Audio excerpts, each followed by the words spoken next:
It's easy to understand why.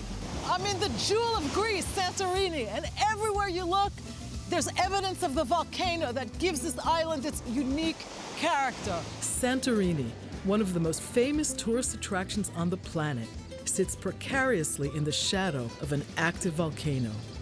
Few things can grow wild in this inhospitable terrain, but what does grow struggles to flourish and so is enormously flavorful. I'll meet a local cook who teaches me to make the island's famed tomato fritters.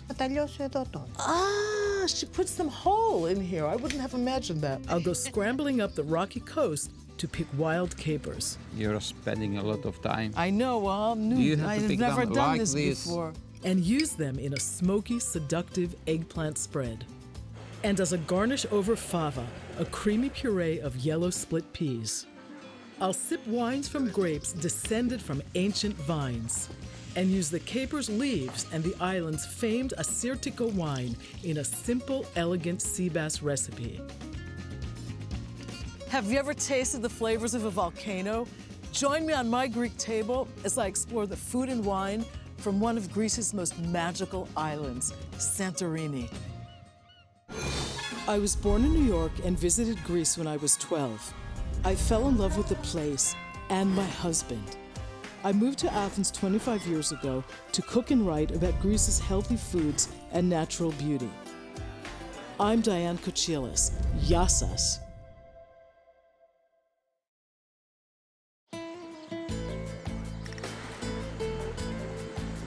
Santorini, a crescent-shaped precipitous island on the southernmost tip of the Cyclades, is one of the planet's most sought-after tourist destinations. The island is essentially the remnant of one of the largest volcanic eruptions in history, which occurred 3,600 years ago at the height of the Minoan civilization and may have led to its destruction. Some of the most exquisite examples of Minoan art and architecture have been unearthed at Akrotiri, on Santorini's southwestern tip. The volcano is present everywhere in the island's culture, terrain, life, and table. Santorini is sculpted by some 30 feet of pumice stone that blankets its surface. Its cliffs, high-rising and forbidding. Tourism is by far the island's main source of income now, both a blessing and a bane. Approximately 2 million people from all over the globe descend on this small, majestic island that even the ancient Greeks knew as Kallisti, the most beautiful one. Santorini actually takes its current name from a reference and transliteration of Saint Irene, the old cathedral, which is just a remnant now in the village of Perissa. Ia, a famous village where dwellings are literally sculpted into the pumice, is a UNESCO World Heritage Site and the place all those tourists crowd into to see the island's celebrated sunset. Among the main agricultural gems of Santorini are the tiny wild capers that spring from its craggy cliffs, accessible only by boat. I am about to go picking some with Yannis Nomikos, one of the romantic souls who packages Santorini's wild capers and its famed yellow split peas. Hi, Diana. Καλημέρα. Καλώς ορίσατε. Ευχαριστώ. Και καλό να πάμε να δούμε τις καπαριές. Πάμε.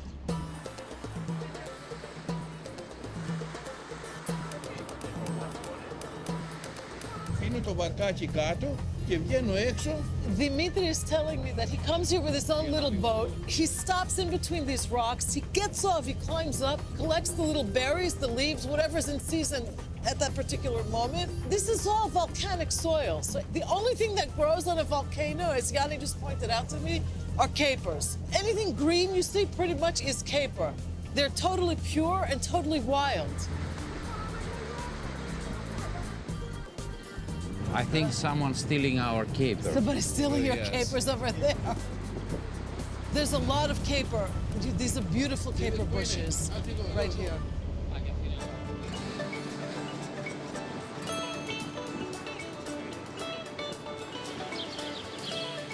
Diane, we are going to get off in Armeni. Where is the area? Down of Ia. And we're going to pick up the capers that we wanted so much on the right side.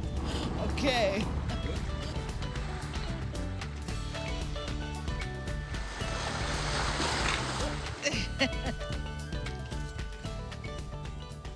Now, Diane, we have a caper here. Dimitri's going to collect the leaves, and we're going to collect the bud. Okay, Okay.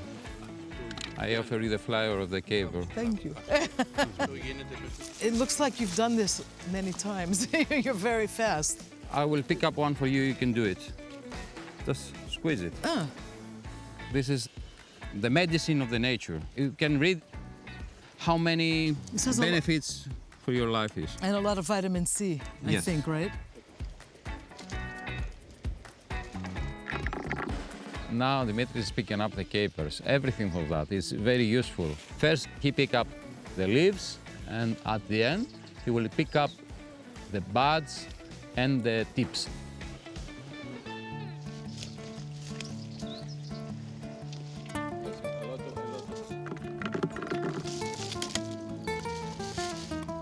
You're spending a lot of time. I know, well, I'm new. You have to I've pick never them done like this before. and that's cup it.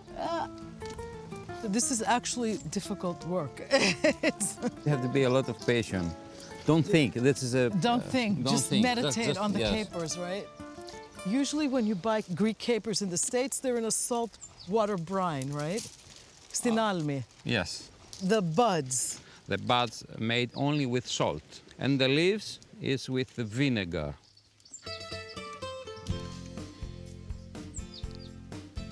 It is very hard work, but there's something very beautiful about hearing the sea behind you, collecting these tiny little gems, the treasure of Santorini, as you say. Some people come to Santorini to lie on a beach chair and get a suntan and enjoy those infinity pools. I came to Santorini, among other things, to pick capers, and I found the best 2 teachers in the world for that. That's Nomizo, that's what I think.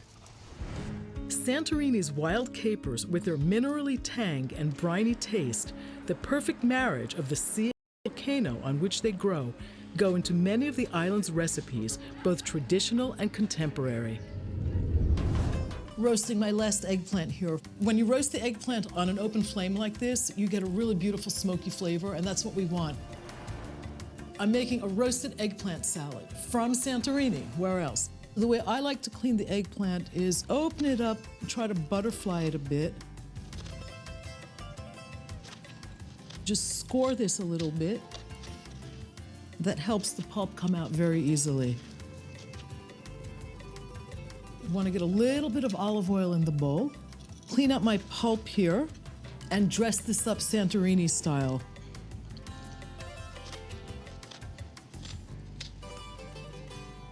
Let me show you my awesome Greek technique here.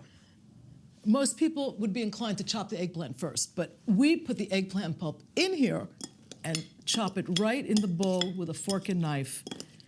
When the pulp is warm, it absorbs all this gorgeous olive oil. The whole idea is to have something that's both chunky, but really soft and comforting. I am gonna add a little bit of salt, and I'll taste it to see if it needs sugar. Let's see. That's perfect, doesn't need anything. I just want to get the seeds out of my tomato, and I'm just going to dice this now. I want little pieces that you can feel. It's not supposed to be super finely chopped. Chopped red onion. In Greece, you can sort of tell where you are by what's in the dish. So we're doing a Santorini version. Of course, I'm using capers. Garlic, a little parsley. Look at that. Isn't that beautiful? This looks like a Greek summer. I'm just adding a little bit of acid, Greek balsamic. You need acid in most dishes. It helps balance out all the flavors. It brings out everything.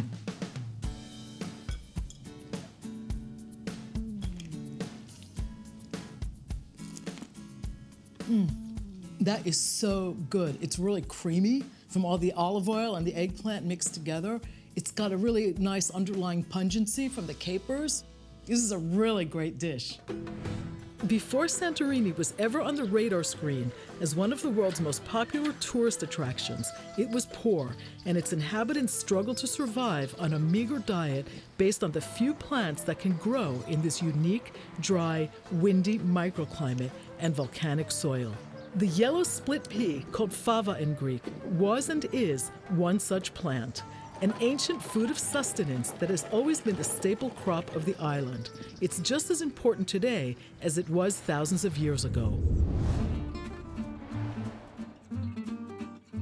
I'm making one of my absolute favorite dishes, fava. Fava in Greek means puree of yellow split peas. I just want to cook my onions a little bit. For me, it's one of the finest dishes in the entire cuisine, despite its absolute simplicity. It is so elegant, it's so nutty and flavorful. You can pair it with almost anything. I'm ready to add my yellow split peas. My onions are nice and soft. I add a little bit of bay leaf to my split peas. I'm gonna add my water, and the whole idea is to add enough water to cover the yellow split peas, by about an inch or so. This will absorb the water. It's cooked kind of the way risotto is cooked. You add the water in increments. This will absorb up to anywhere between 8 and 12 cups of water by the end of the cooking. It starts to foam up. You want to get some of that foam off.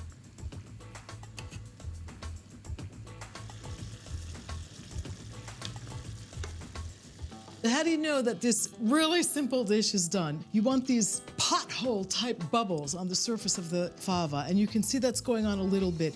This is the stage where you have to be a little careful because you don't want it to burn. I'm going to turn this off, and just remember, remove the bay leaves. And we're going to puree it together with a little bit of lemon juice and a lot of olive oil.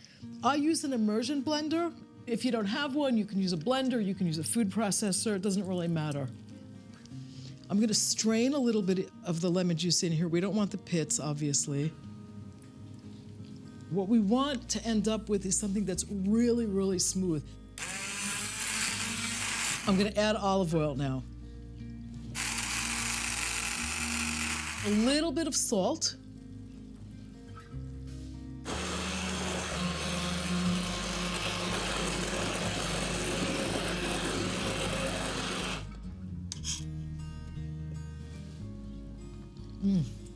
That is so good. It's really earthy, it's really nutty, it's beautifully acidic. There's just enough lemon juice in there. And the olive oil has made the texture really silky.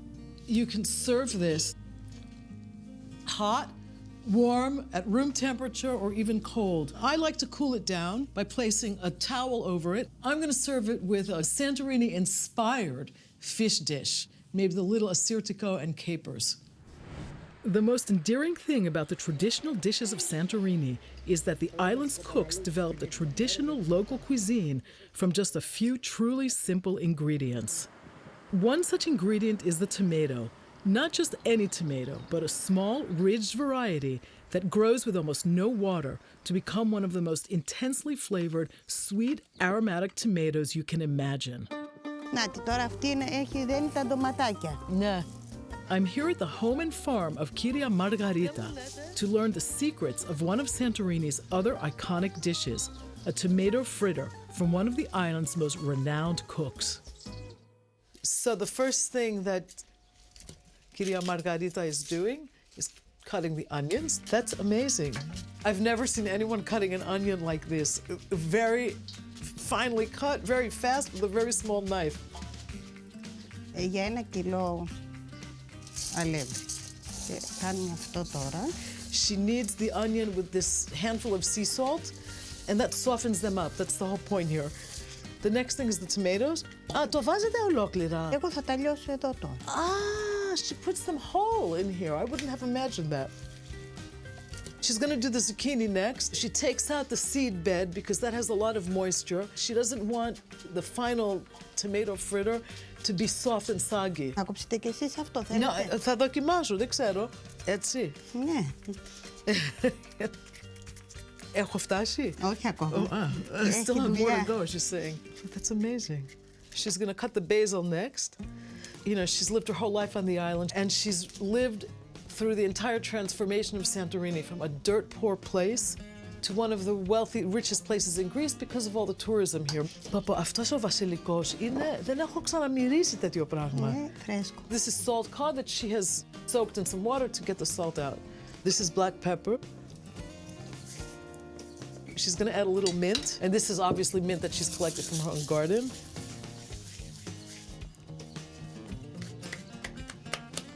Τώρα θα βάλουμε το αλεύρι.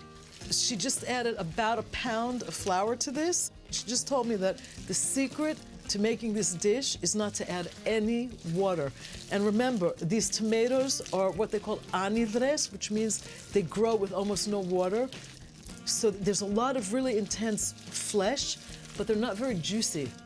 This is the consistency. It's not a batter, it's just very thick. This gets fried as it is. It's not floured, it's not shaped. She drops a pretty big spoonful in the frying pan and then spreads it around with her spoon so that the actual mixture is flat, and that way it cooks a little bit faster and a little more easily.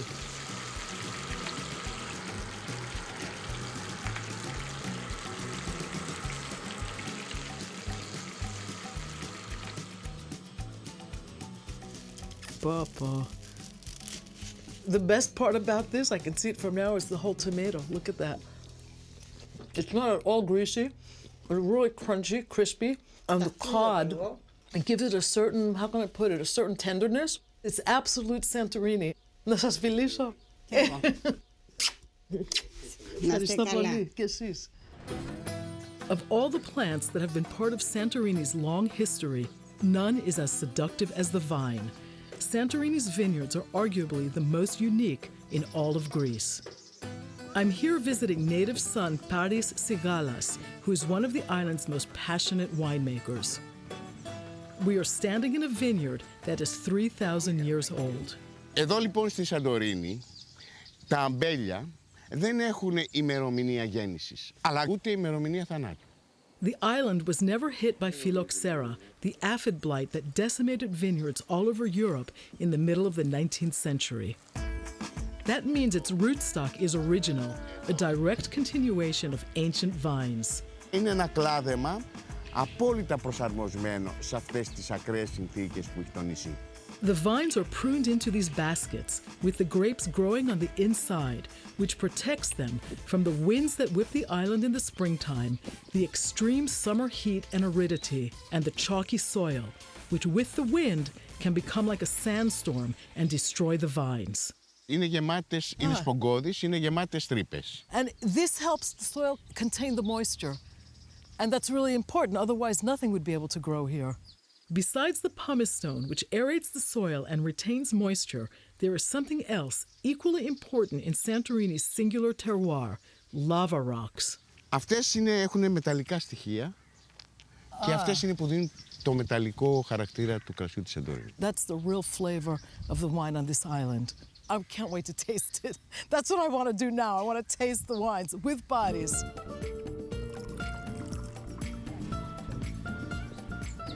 Ησυχία. Στην υγειά μας.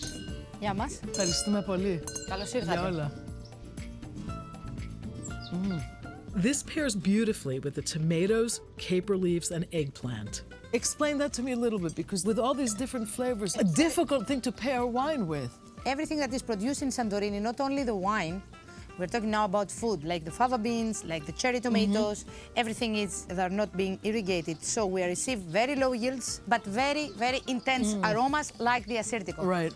Everything on this table comes from Santorini, and everything is really intensely flavored. And the wines have that incredible citrus minerality. The whole table is the absolute expression of the flavors of the volcano. Δεν μπορούμε να πιούμε αν δεν τσιμπήσουμε λίγο. Και αν δεν έχουμε παρέα. Α, ναι, ναι. Λοιπόν, ησυχία. Γεια μας. Στην υγειά μας. Γεια μας. I always score the fish first, just because it bakes off a little better that way. When it shrinks a little bit in the oven, you want to make room for that to happen. And be careful not to cut all the way through. I'm going to marinate these. The whole idea for this dish is actually inspired by Santorini. It's not a traditional dish from the island, but it uses all of the classic ingredients. Now I'm going to make the marinade. A little bit of garlic, 1 clove.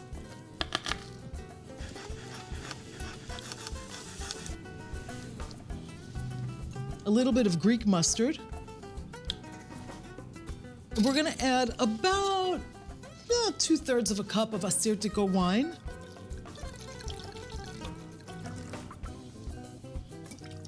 A little bit of whisking here. Pour this over the fish.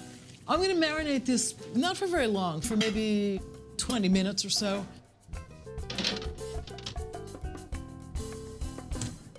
This is a really simple sauce, and red onion is what is most common in Greece. You don't have to use red onion, you can use regular yellow onion. Just chopping it finely diced.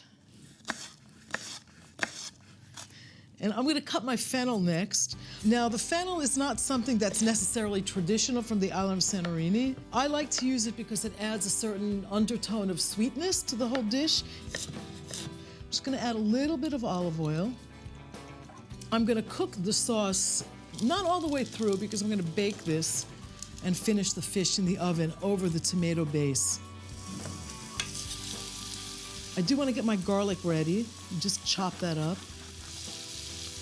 I use teardrop tomatoes in this dish. You could use cherry tomatoes. You could even use canned tomatoes. My capers and my caper leaves. The texture of these leaves is wonderful. It's very soft, very sort of velvety, and not as briny as the caper berries.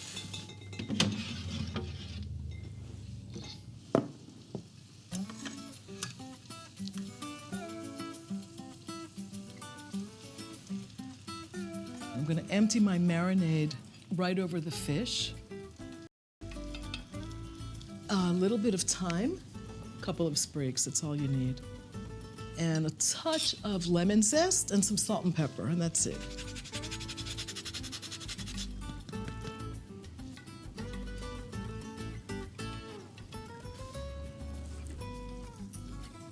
No dish in the Greek kitchen is complete without a little bit of extra virgin Greek olive oil. I'm just gonna cover this so that the fish doesn't dry out, and I'm gonna bake it for about 10 to 12 minutes at 350.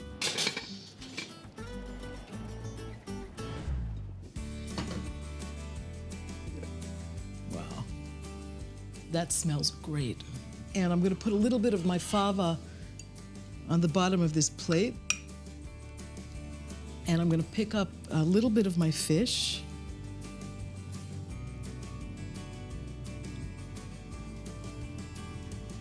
And some of this beautiful sauce.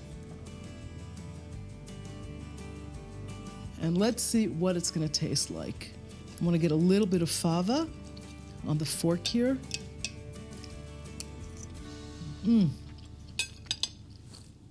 This is land and sea on a plate. You got that earthiness in the fava, and the sweetness in the tomato, and the acidity from the wine, and that beautiful soft flavor in the fish. It's a wonderful dish. Almost as wonderful as Santorini. I'm in heaven.